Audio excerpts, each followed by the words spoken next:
வணக்கம் தமிழ் மக்களே. இந்த வீடியோவில் மிஸ் ஆன மாமல்லபுரத்தில் உள்ள மற்ற சிற்பங்கள் மற்றும் கோயில்களை பற்றி தான் பார்க்க போகிறோம்.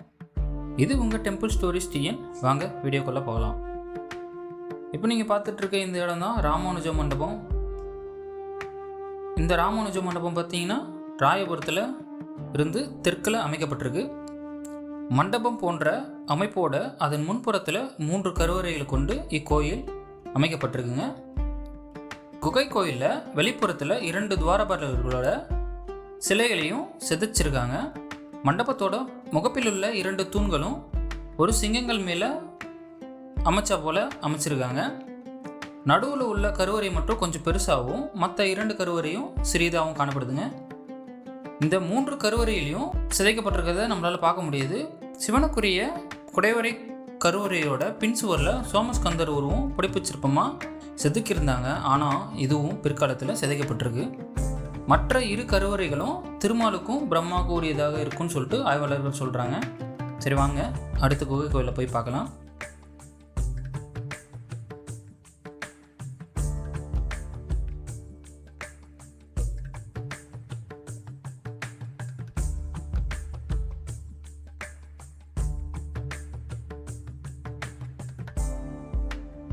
மண்டபம் போன்ற அமைப்புடைய இந்த குடைவரை கோயில் 2 பக்க சுவர்கள்லையும் தமிழகத்தோட சிறந்த கலைப்படைப்பை செதுக்கியிருக்கிறத நம்மளால் பார்க்க முடியுது. இக்குடைவரை கோயிலில் 3 கருவறை இருக்குங்க. இவற்றில் நடுவில் உள்ள கருவறை மட்டும் சற்று முன்னாடி மண்டபம் போன்ற அமைப்போடு காணப்படுதுங்க. 2 சிம்மத்தூண்கள் தாங்குகின்ற மேடை போல் இந்த இடத்த அமைச்சிருக்காங்க. நடுவில் உள்ள கருவறையோட பின் சுவரில் மட்டும் சோமஸ்கந்தர் உருவம் பொறிக்கப்பட்டிருக்கு. 2 பக்கமும் திருமாலும் நான்முகனுக்கும் அமைக்கப்பட்டிருக்கலாம்னு சொல்லிட்டு ஆய்வாளர்கள் சொல்கிறாங்க.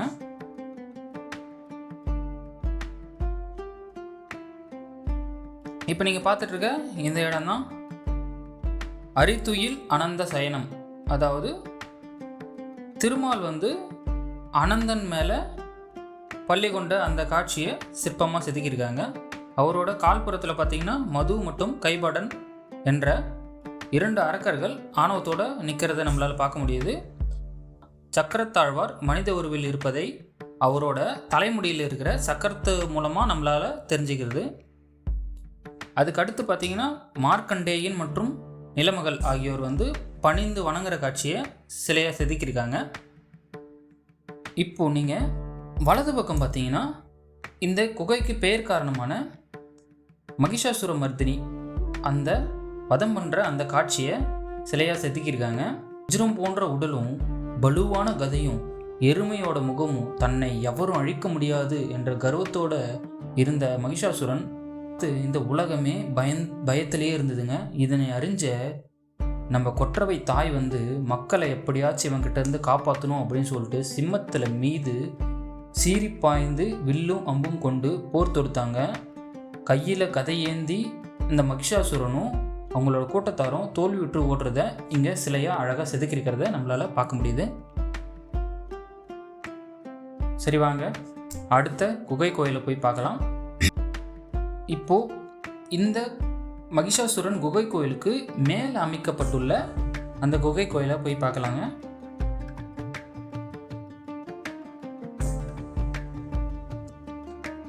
இப்போ நீங்கள் பார்த்துட்ருக்க இந்த இடம் தான் ஓலக்கண்ணேஸ்வர ஆலயம்னு சொல்கிறாங்க. இந்த ஓலக்கண்ணேஸ்வரம் ஆலயம் எங்கே இருக்குன்னு பார்த்தீங்கன்னா கலங்கரை விளக்கத்துக்கு அருகில் உள்ள மகிஷாசுர மர்தினி மண்டபத்துக்கு அப்படியே மேலே ஒரு குன்றின் மேலே உச்சியில் அமைக்கப்பட்டிருக்கு. கடற்கரை கோயிலை போன்றே ஓலக்கண்ணேஸ்வரர் கோயிலும் பல்லவ மன்னன் ராஜசிம்மனால் தாங்க கட்டப்பட்டிருக்கு. 1990 அருகில் உள்ள நவீன கலங்கரை விளக்கம் கட்டப்பட்டதுக்கு பிறகு ஓலக்கண்ணேஸ்வரர் கோயிலோட உச்சியில் மரத்தாலான கலங்கரை விளக்கம் அமைப்பு இருந்திருக்கலாம் என தொழில்துறை சொல்கிறாங்க. ஒரு சிறிய அர்த்த மண்டபத்தையும் செவ்வக வடிவில் கருவறையும் கொண்டிருக்குங்க. இது கருவறையோட வாயில் செதுக்கப்பட்ட துவாரபாலகர்களோட உடல் பாதியாக இருக்கிறது இங்கு வழக்கத்துக்கு மாறாக இருக்கிறதுன்னு சொல்கிறாங்க. முழுமையான உடலை வடிக்க இடம் இருந்தாலும் பாதி உடலே செதுக்கப்பட்டிருக்கு. இது மகாபலிபுரத்து கோயிலில் காணப்படுற ஒரு பொதுவான விஷயம்னு சொல்கிறாங்க. இது போல் திருமூர்த்தி குடைவரை கோயிலையும் பாதி உடல் துவாரபாலகர்களோட நம்ம பார்க்கலாம். இது மகேந்திரவர்ம பல்லவனோட சிற்பப்பாணியில் ராஜசிம்மன் மாறியதை காட்டுது. சூழப்பட்டு சிவன் காலனை கொல்வது போன்ற இந்த சிற்பங்கள் பிற்கால சேர்க்கையாக சொல்கிறாங்க. பல்லவர்கள் செய்யப்படலன்னு சொல்கிறாங்க. கருவறையோட வெளிப்புற சிற்பங்களில் பள்ளங்கள் செதுக்கப்பட்டிருக்கு. தெற்கில் பார்த்தீங்கன்னா மரநிழலில் அமர்ந்த தட்சிணாமூர்த்தியும், மேற்கில் பார்த்தீங்கன்னா சிவன் மீது பார்வதி அமர்ந்திருக்க ராவணன் மலையை அசைச்ச அந்த நிகழ்வை இந்த இடத்துல செதுக்கியிருக்காங்க. வடக்கு சுவரில் பார்த்தீங்கன்னா நடராஜர் வடிவமும் செதுக்கப்பட்டிருக்கு. இது சரி, வாங்க அடுத்த இடத்துக்கு போகலாம். 5 ரதம். இப்போ நீங்கள் பார்த்துட்டு இருக்க இந்த 5 ரதம் பார்த்தீங்கன்னா எந்த வகையில் வருதுன்னு பார்த்தீங்கன்னா, மலைகள் மற்றும் குன்றுகளை குடைந்து எடுக்கப்பட்ட கோயில்கள் தான் குடைவரை கோயில்னு சொல்கிறாங்க, இல்லைனா குகை கோயில் அப்படின்னு சொல்கிறாங்க. அதோட அடுத்த நிலை தான் ஒரே குன்றினை செதுக்கி தோற்றுவிக்கப்பட்ட கோயில்களை தான் ஒற்றைக்கல் கோயில் சொல்கிறாங்க. இந்த பஞ்சபாண்டவ ரதங்கள்லாம் வந்து இந்த ஒற்றைக்கல் கோயில் அப்படின்ற அந்த வகையில் வருங்க. இப்போ நீங்கள் அடுத்து பார்க்க போகிற இந்த ரதம் தான் திரௌபதி ரதம். கொற்றவையாகிய துர்க்கையின் கோயிலே திரௌபதி ரதம் சொல்லிட்டு சொல்கிறாங்க. 5 பொருட்கள் ஒன்றாக காணப்பட்டால் பாண்டவர்களின் பெயரில் அழைப்பது மக்கள் மரபாக இருந்து வருகிறது. அதே போல் இந்த 5 ரதங்களும் தர்மராஜ ரதம், பீமன், அர்ஜுனன், சகாதேவன் ஆகிய 4 பெயர்கள் சூட்டப்பட்டு 5வது நகுல ரதத்திற்கு பதிலாக திரௌபதி ரதம் சொல்லிட்டு மக்களால் சொல்லப்படுது. காரணம் பார்த்திங்கன்னா கருவறையில் உள்ள கொற்றவையோட அந்த உருவச்சிலை தான் சொல்கிறாங்க. சிலப்பதிகாரம் குச்சர குடிசை என்று கொற்றவை கோயிலை தாங்க குறிக்குது. எனவே கொற்றவைக்கு எடுக்கப்பட்ட கோயில்களில் குடிசை வடிவில் அமைச்சிருக்கணும்னு சொல்லிட்டு தமிழரோட மரபாகவே இருந்திருக்கு. அதே போல் திரௌபதி ரதமும் கருவறையின் மேலே எளிய குடிசை போல விமானம் செதுக்கப்பட்டிருக்குங்க. அப்பீடத்தோட பக்கங்களில் சிங்கங்களும் யானையும் தாங்கி நிற்பது போல் அடுத்தடுத்து செதுக்கப்பட்டிருக்கு. கருவறையோட வாயிலில் 2 காவல் தெய்வங்கள் பெண் உருவத்தில் காட்சியளிக்கிறாங்க. ஒருத்தர் கையில் வாளையும் மற்றொரு கையில் வில்லையும் ஏந்தி நிற்கிறாங்க. கொற்றவை தாமரை மலர் மீது 4 கைகளோட நின்ற நிலையில் காணப்படுறாங்க. கால் அருகே 2 அடியார்களும் ஒருவர் மலரால் அர்ச்சிடும் நிலையிலும் மற்றொருவர் வாளால் தன் தலையை அறிந்து கொள்கிற அந்த காட்சியும் இந்த கருவறை சுவரில் நம்மளால் பார்க்க முடியுதுங்க. இப்போ நீங்கள் பார்த்துட்ருக்க இந்த ரதம் தான் அர்ஜுன ரதம். பீம ரதத்திற்கு அடுத்து உள்ள அர்ஜுன ரதமும் இதனை அடுத்து திரௌபதி ரதமும் ஒரே பீடத்தில் செதுக்கப்பட்டிருக்குங்க. அர்ஜுன ரதம் எண்பட்டை சிகரத்தையும் 2 தளங்களையும் கொண்டிருக்கு. மேற்கு நோக்கிய கருவறை அமைப்போடையும் கருவறையோட சிற்பம் எதுவும் இல்லைங்க. ஆனால் கருவறையோட நடுவில் லிங்கம் வைக்கப்பட்டிருக்கு, தடயம் காணப்படுதுங்க. கருவறையோட முன்னாடி சிறிய மண்டப அமைப்பு உருவாக்கப்பட்டிருக்கு. இந்த வெளிப்புறத்து பக்கச்சுவர்களில் சிற்பங்கள் செதுக்கப்பட்டிருக்கிறத நம்மளால் பார்க்க முடியுது. வடப்புற சுவரில் முதல்ல துவாரபாலகர்கள் சிலையும் இருந்திருக்கு. அதனை அடுத்து விஷ்ணு கருடாந்த மூர்த்தியாக காணப்படுறதும் இருந்திருக்கு. கிழக்கு சுவரோட மத்தியில் யானை மீது அமர்ந்த உருவத்திற்கு 2 கைகள் இருக்குங்க. இவ்வுருவம் வந்து இந்திரனாக இருக்கலாம் அப்படின்னு சொல்லிட்டு சொல்கிறாங்க. தென்புறத்தில் பார்த்திங்கன்னா துவாரபாலக சிலைகளோட சிவபெருமான் ஆய்ந்து நிற்கிற ஒரு கோலத்தை பார்க்க முடியுது. இதனோட 2 மருங்கிலும் அரசனும் அவன் மனைவியும் காட்டப்பட்டிருக்குது. இவ்வுருவங்கள் ராஜசிம்மனும் அவனது மனைவியாக இருக்கலாம்னு சொல்லிட்டு ஆய்வாளர்கள் சொல்கிறாங்க. சரி, வாங்க அடுத்த ரதத்தை பார்க்கலாம். இப்போ நீங்கள் பார்த்துட்ருக்க இதுதான் பீமரதம். தர்ம ரதத்துக்கு அடுத்து நீண்ட சாலை வடிவில் அமைக்கப்பட்டிருக்கல இந்த ரதம் தான் பீமரதம் அப்படின்னு சொல்லிட்டு சொல்கிறாங்க. இந்த பீமரதம் பார்த்திங்கன்னா 2 தளங்களோட இருக்குங்க. இதோட 2 பக்கங்களிலும் மரச்சட்டங்கள் வேயப்பட்டு கூரை போன்ற அமைப்பு இருக்குதுங்க. கீழ்த்தளத்தில் நீண்ட சதுரமுடைய ஒரு கருவறையை அமைக்க முயற்சி பண்ணியிருக்காங்க. கருவறையை சுற்றி வருவதற்கும் ஒரு வழி அமைக்கப்பட்டு இப்பணி வடப்புறத்தில் பாதியிலேயே நிறுத்தப்பட்டிருக்குங்க. வெளிப்புற தூண்களில் அமர்ந்த நிலையில் உள்ள சிங்கங்கள் இருக்கிறத நம்மளால் பார்க்க முடியுது.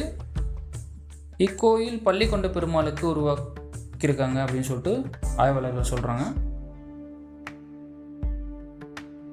அடுத்து பார்க்க போகிற ரதம் வந்து சகாதேவ ரதம். மேலே பார்த்த 4 ரதங்களும் ஒரே வரிசையில் அமைக்கப்பட்டிருந்தேன். இதோட எதிர்க்க தனியாக காட்சி தர இந்த ரதம் தான் சகாதேவ ரதம் அப்படின்னு சொல்லிட்டு சொல்கிறாங்க. இந்த கோயில் பார்த்திங்கன்னா இந்திரனுக்காக எடுக்கப்பட்டதுன்னு சொல்கிறாங்க. இந்த கோயில் தூங்கானை வடிவில் அமைக்கப்பட்டிருங்க. அதாவது யானையோட பின்புறம் எப்படி இருக்குமோ அந்த வடிவத்தில் அமைச்சிருக்கான்னு சொல்லிட்டு சொல்கிறாங்க. இதை விளக்குற வகையில் தான் பக்கத்தில் ஒரு யானையோட சிற்பமும் செதுக்கப்பட்டிருக்கு. கருவறை பார்த்திங்கன்னா முழுசாக செதுக்கப்படலை. சுவர்களில் எந்த சிற்பமும் இல்லை. கருவறை முன் உள்ள மண்டபத்தூண்களில் அமர்ந்த யானை தாங்கி நிற்பது போல் செதுக்கப்பட்டிருக்கு.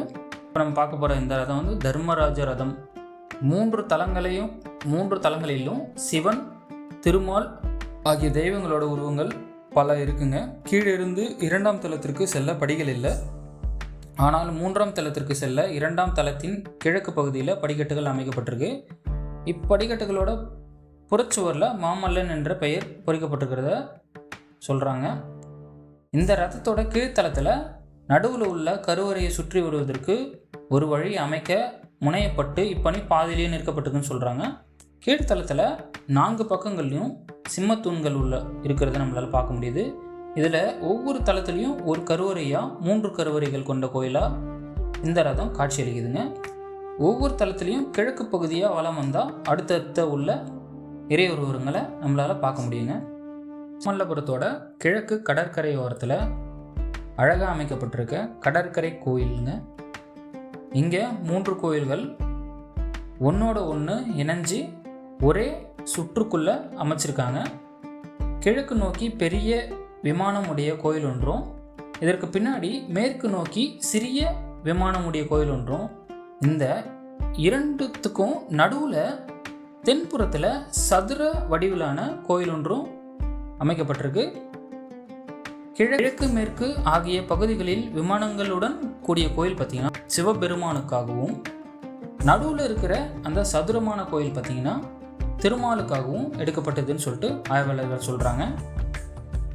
கிழக்கு நோக்கி உயரமாக விமானத்தோட காணும் இந்த கோயிலுக்கு சத்திரிய சிம்ம பல்லவேக்ஷர கிரகம் அப்படின்ட்டும், மேற்கு நோக்கிய கோயிலுக்கு ராஜசிம்ம பல்லவேக்ஷர கிரகம் என்ற பெயர்களையும் கல்வெட்டில் நம்மளால் பார்க்க முடியுது. இடையில் உள்ள திருமால் கோயிலுக்கு நரபதி சிம்ம பல்லவ விஷ்ணு கிரகம் என்ற பெயரை அவ்வாயிலில் காணப்படுற கல்வெட்டு மூலமா நம்மளால் தெரிஞ்சுக்க முடியுது. இங்கே காணப்படுற 1ஆம் ராஜராஜ சோழனோட கல்வெட்டு திருமால் கோயிலை பள்ளி கொண்டருளிய தேவர் கோயில் அப்படின்னு சொல்லிட்டு அழைக்கிறது.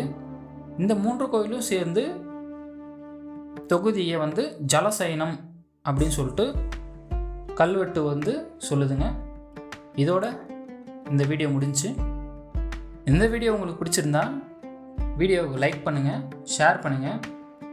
இதே போல் கோயில்கள் மற்றும் வரலாற்றுகள் பற்றிய பதிவுகளை பார்க்க நம்ம டெம்பிள் ஸ்டோரிஸ் டிஎன் சேனலை சப்ஸ்கிரைப் பண்ணிக்கோங்க. தேங்க்யூ.